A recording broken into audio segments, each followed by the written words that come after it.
بسم اللہ الرحمن الرحیم۔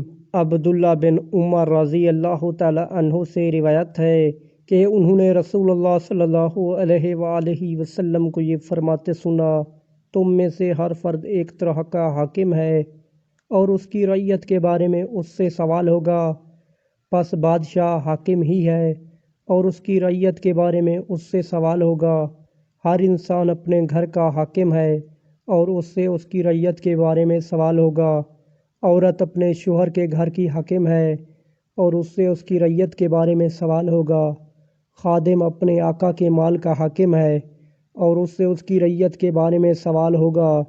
انہوں نے بیان کیا کہ یہ سب میں نے رسول اللہ صلی اللہ علیہ وآلہ وسلم سے سنا تھا، اور میں سمجھتا ہوں کہ نبی کریم صلی اللہ علیہ وآلہ وسلم نے یہ بھی فرمایا تھا کہ مرد اپنے والد کے مال کا حاکم ہے اور اس سے اس کی رعیت کے بارے میں سوال ہوگا، پس ہر شخص حاکم ہے اور ہر شخص سے اس کی رعیت کے بارے میں سوال ہوگا۔